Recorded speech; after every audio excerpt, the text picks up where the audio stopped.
The dim glow of a single candle trembles against the cracked plaster walls of a modest Madrid apartment in 1972. The air is thick with the scent of aged paper, incense, and something intangible, an unseen hum that seems to vibrate just beyond the edge of perception. Outside, the city pulses with the restless energy of post-Franco Spain caught between tradition and transformation. Inside, however, time feels unnervingly still. A man sits at a wooden desk, his hands trembling as he scribbles furiously into a leather-bound journal. This is Salvador Freixedo, once a devout Jesuit priest, now a self-proclaimed investigator of the unknown. His writings would later be dismissed by some as heresy, celebrated by others as visionary, but tonight, they are simply desperate. What makes this moment so extraordinary is not merely the content of Freixedo's notes, but the growing realization dawning upon him. Earth, he believes, is not what it seems.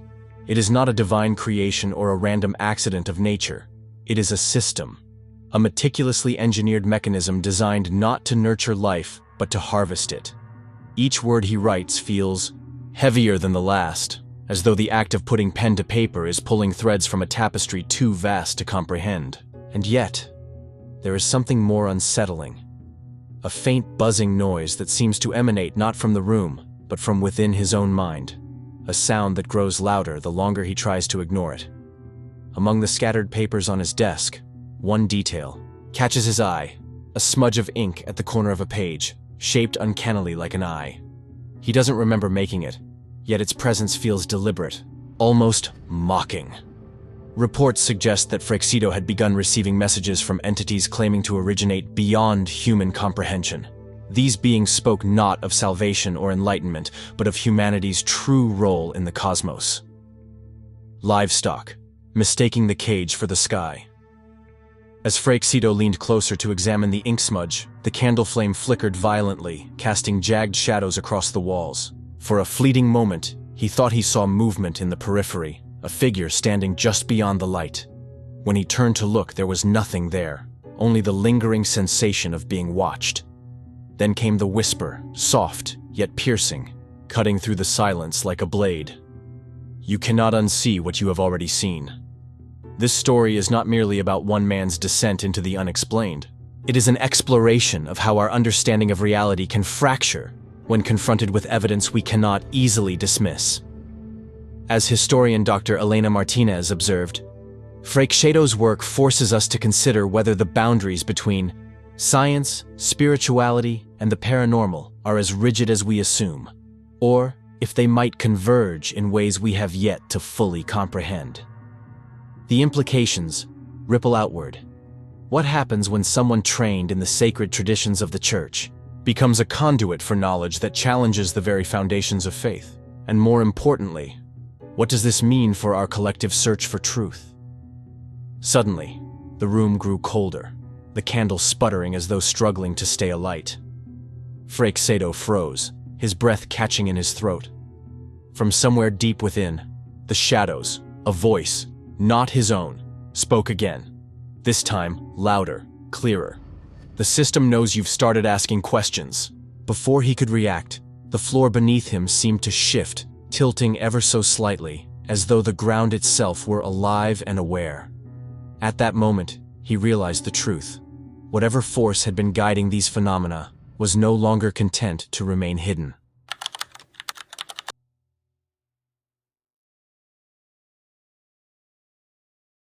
Salvador Freixedo's journey began not in rebellion, but in devotion, a path meticulously laid out by one of the Catholic Church's most intellectually rigorous orders, the Society of Jesus. Born in Galicia, Spain, in 1923, Freixedo grew up during a tumultuous period marked by civil war and ideological upheaval. Yet, amidst the chaos, he found solace in faith, eventually entering seminary training at an age when most young men were still discovering their identities. For years, he immersed himself in theology, philosophy, and scripture, rising through the ranks to become a respected missionary and scholar within the church. His intellectual rigor made him an ideal candidate for service abroad, where he was sent to Latin America, a decision that would profoundly alter the trajectory of his life. It was here, among the indigenous communities of South and Central America, that Freixedo first encountered phenomena that defied easy explanation. He witnessed ancient rituals, cryptic symbols carved into stone, and oral traditions describing encounters with otherworldly beings neither purely divine nor entirely malevolent. At first, these accounts seemed like mere folklore, echoes of pre-Christian animism, but over time, they revealed patterns too consistent to dismiss. As an anthropologist, Dr. Maria Gonzalez later noted, Freixedo wasn't content to accept these stories as cultural artifacts. He saw them as fragments of a larger puzzle, one that challenged the very foundations of Western religious thought. The turning point came when Freixedo began noticing parallels between these indigenous narratives and biblical texts. Accounts of celestial visitors manipulating human destiny appeared eerily similar across cultures, suggesting a universal experience rather than isolated mythologies. Moreover, he observed how institutionalized religion often suppressed such stories, framing them as heresy or superstition. This suppression struck him as deeply troubling, not because it betrayed dogma but because it stifled inquiry. Reports suggest that Freixedo became increasingly disillusioned with the Church's refusal to engage seriously with questions that lay beyond its doctrinal boundaries. By the late 1960s, after decades of internal struggle, Freixedo made the painful decision to leave the priesthood. It was not a rejection of spirituality, but a recognition that the answers he sought could not be found within traditional frameworks. "I did not abandon my faith," he wrote in his journal shortly after resigning. "Rather, I abandoned the structures that confined it." With this act of liberation, he embarked on a new mission, to investigate the unseen forces shaping human history and consciousness. In the years that followed, Freixedo dedicated himself to studying what he called non-human intelligences, entities operating just beyond the veil of ordinary perception. Drawing from theology, mysticism, ufology, and even quantum physics, he pieced together a startling hypothesis. Earth is not merely a planet teeming with life, but a system designed to extract emotional and spiritual energy from its inhabitants. These ideas crystallized in his groundbreaking work, The Human Farm, which argued that humanity exists within a carefully engineered matrix controlled by beings indifferent to our suffering or salvation. Freixedo's transformation from devout clergyman to controversial theorist underscores a central tension in his story: the conflict between institutional authority and individual truth-seeking. While skeptics dismissed his claims as speculative or fantastical, others recognized the depth of his scholarship. Dr. James Carter, a historian specializing in esoteric traditions, observed, "What sets Freixedo apart is not just his boldness, but his methodology." He approached fringe topics with academic discipline, grounding his arguments in cross-cultural evidence and historical documentation. As Freixedo stepped further away from orthodoxy, he attracted both allies and adversaries. Some former colleagues denounced him as a heretic, while others quietly supported his research, recognizing its potential to challenge entrenched beliefs. Among his key supporters was Dr. Laura Mendez, a psychologist who collaborated with him on studies exploring the psychological effects of belief systems. His insights forced us to confront uncomfortable truths about why humans cling to certain ideologies, she remarked. He showed that belief isn't just a matter of conviction, it's a form of energy exchange. Thus, the stage was set for Freixedo's emergence as one of the 20th century's most polarizing figures. From his modest beginnings as a Jesuit priest to his role as a self-styled investigator of hidden realities, his journey exemplifies the timeless struggle between conformity and curiosity.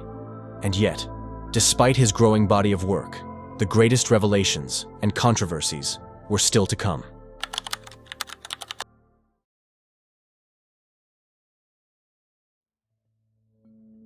By the early 1970s, Salvador Freixedo had emerged as a polarizing figure, his ideas sparking both fascination and outrage.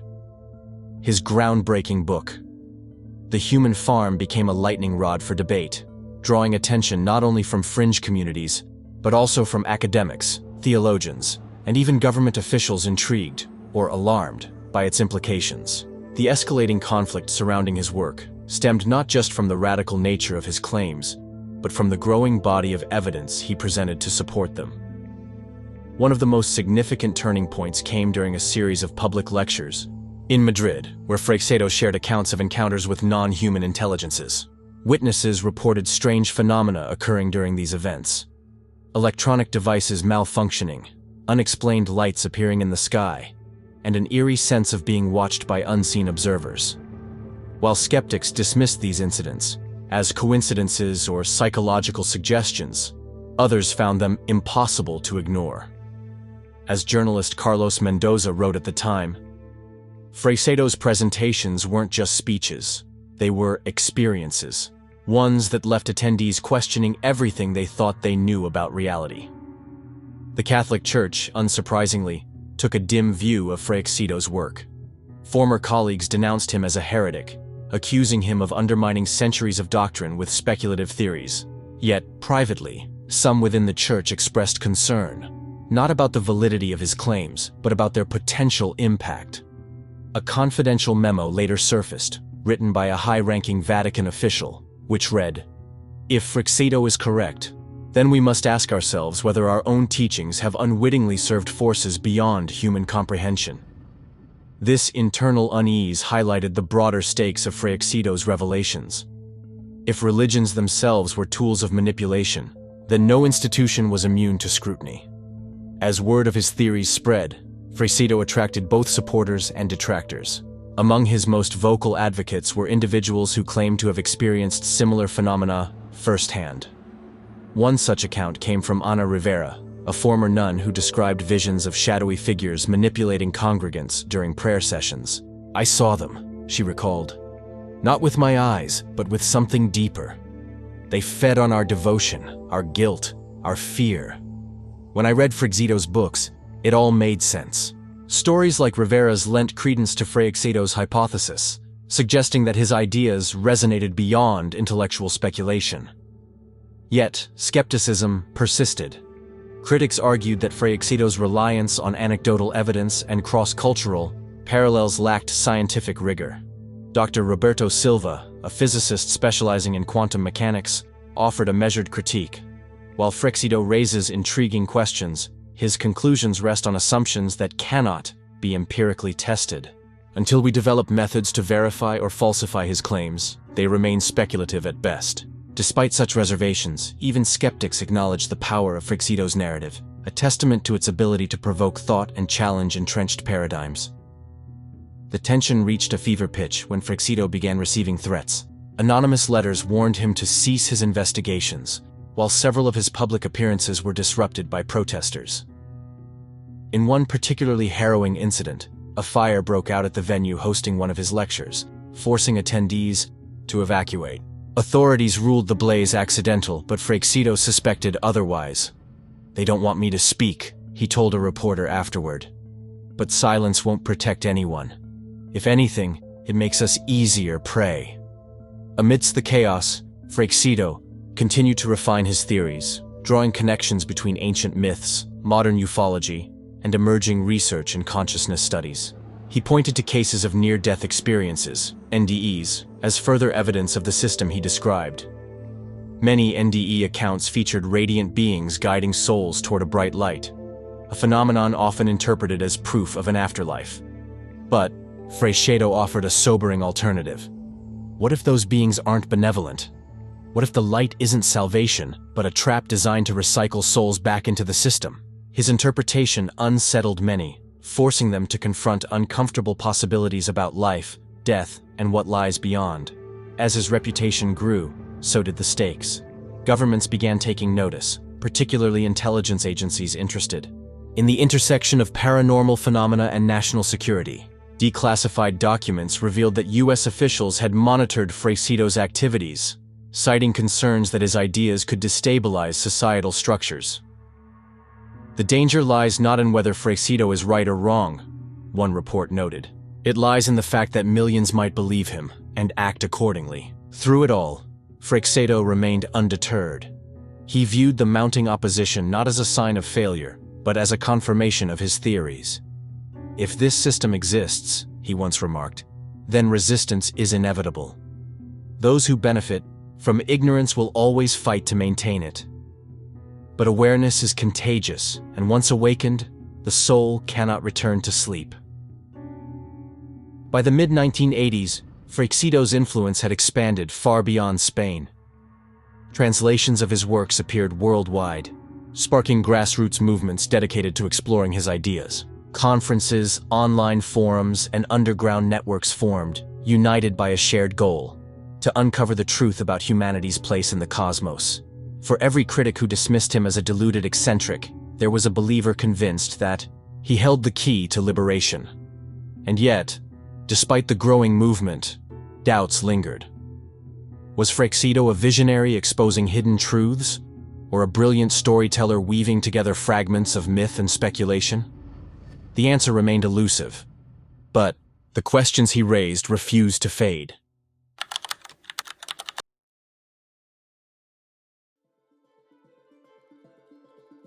By the late 1980s, Salvador Freixedo's controversial theories had reached a tipping point. His book, The Human Farm, had become both a lightning rod for debate and a rallying cry for those seeking answers beyond conventional paradigms. But it was not just his writings that drew attention.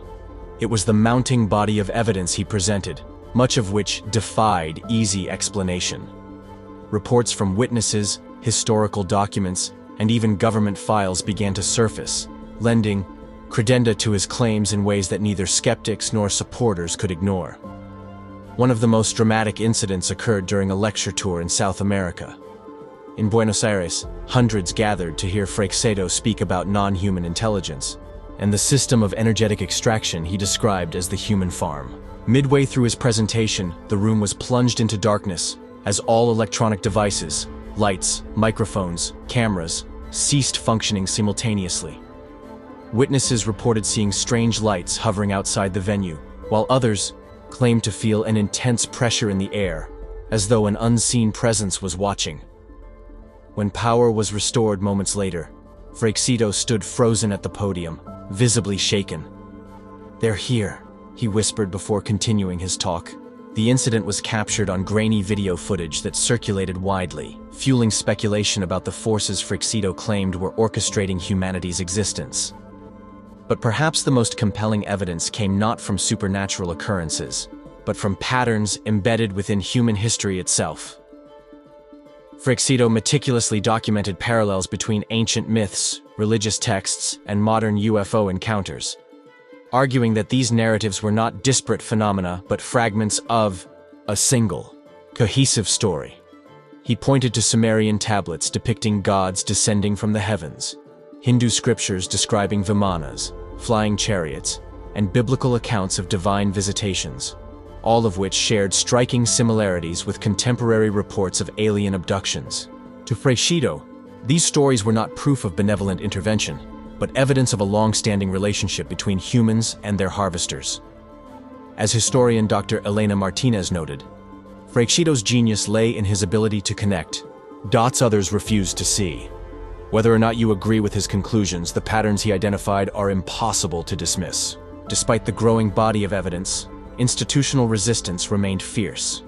Religious leaders condemned Freixedo's work as heretical, while scientists dismissed it as pseudoscience.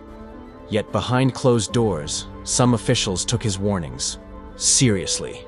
Declassified documents revealed that intelligence agencies in both the United States and the Soviet Union had monitored Freixedo's activities, citing concerns that his ideas could destabilize societal structures. One memo from the CIA read, "If Freixedo's theories gain widespread acceptance, they could undermine faith in established institutions and provoke mass unrest." Containment. Strategies must be considered. This acknowledgement underscored the stakes of Freixedo's revelations.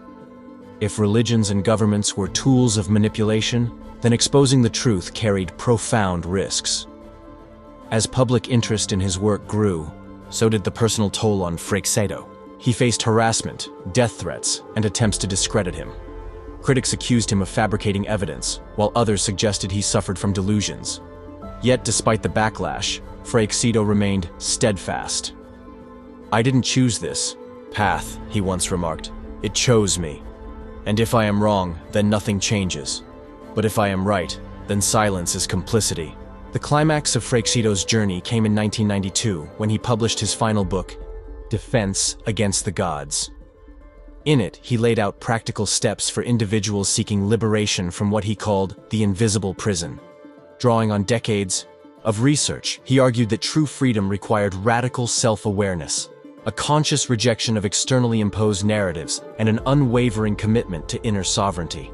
You cannot fight the system, he wrote, because the system thrives on reaction. Instead, you must neutralize it through stillness, through lucidity, through remembering who you truly are. Though Defense Against the Gods polarized readers, it marked a turning point in Freixedo's legacy. For every critic who dismissed him as a conspiracy theorist, there was a believer convinced that he had uncovered hidden truths. Support groups formed around his teachings, dedicated to exploring methods of emotional regulation and spiritual independence. Some practitioners reported profound transformations, claiming to experience heightened awareness and a sense of peace previously unknown. Others remained skeptical, questioning whether such practices amounted to anything more than placebo effects. The immediate aftermath of Freixedo's revelations was one of uncertainty.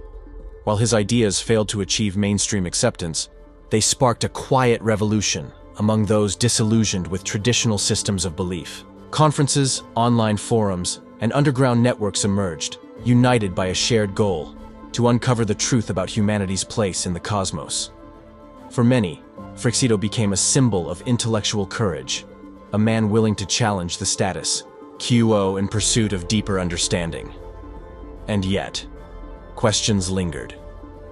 Was Freixedo a visionary exposing hidden truths, or a brilliant storyteller weaving together fragments of myth and speculation?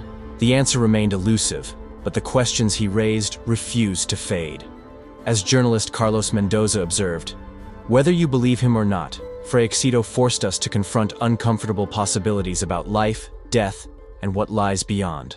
That alone makes his work significant."